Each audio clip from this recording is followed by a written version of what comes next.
গত কয়েক বছরেই আমরা অনেক ধরনের টেলিকম স্ক্যামের খবর পেয়েছি। 2024 সালেও এর ব্যতিক্রম হয়নি। বড় বড় টেলিকম কোম্পানিগুলি তাদের গ্রাহকদের সাথে প্রতারণা করছে। গ্রাহকদের প্রতারণার প্রধান ধরনগুলি হলো ফেক অফার্স। অনেক সময় কোম্পানিগুলি আকর্ষণীয় অফার্স দেয়, কিন্তু যখন গ্রাহকরা এই অফারগুলো ব্যবহার করতে যায় তখন তারা বুঝতে পারে যে এটি একেবারে ভিন্ন। রিচার্জ স্কিম ও প্রতারণা। কিছু কোম্পানি রিচার্জ স্কিমে লোভনীয় অফার দেয়, কিন্তু যখন গ্রাহকরা সেই রিচার্জ করে তখন তারা পায় না যা তারা আশা করেছিল। Data cutting. অনেক গ্রাহক অভিযোগ করেন যে তাদের ডাটা খুব দ্রুত পরিমাণে শেষ হয়ে যাচ্ছে, যদিও তারা সেই পরিমাণ ডাটা ব্যবহার করেনি। রিচার্জের দাম বৃদ্ধি। 2024 সালে আমরা লক্ষ্য করেছি যে এয়ারটেল, ভোডাফোন এবং জিওর রিচার্জের দাম উল্লেখযোগ্যভাবে বৃদ্ধি পেয়েছে। এই দাম বৃদ্ধি গ্রাহকদের উপর অতিরিক্ত চাপ সৃষ্টি করছে। এয়ারটেল তাদের প্রিপেড পোস্টপেড প্ল্যানের দাম বৃদ্ধি করেছে, এতে গ্রাহকদের মাসিক ব্যয় বেড়ে গেছে। ভোডাফোন তাদের রিচার্জ প্ল্যানের দামগুলো বাড়িয়েছে, বিশেষ করে তাদের ডাটা প্যাকগুলির দাম।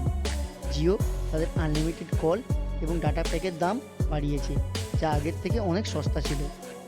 এবার আসি এই দাম বৃদ্ধির কারণ। এই দাম বৃদ্ধির পিছনে অনেক কারণ রয়েছে। অপারেটিং খরচ বৃদ্ধি। টেলিকম কোম্পানিগুলির অপারেটিংয়ের খরচ বৃদ্ধি পেয়েছে, যেমন নেটওয়ার্ক মেনটেন্স, নতুন টাওয়ার স্থাপন ইত্যাদি। নতুন প্রযুক্তির ব্যবহার। 5G পরিষেবা চালু করার জন্য কোম্পানিগুলিকে প্রচুর বিনিয়োগ করতে হচ্ছে। Network upgrade. গ্রাহকদের ভালো পরিষেবা দেওয়ার জন্য নেটওয়ার্ক আপগ্রেডও করা হচ্ছে, যা খরচ বৃদ্ধি করছে।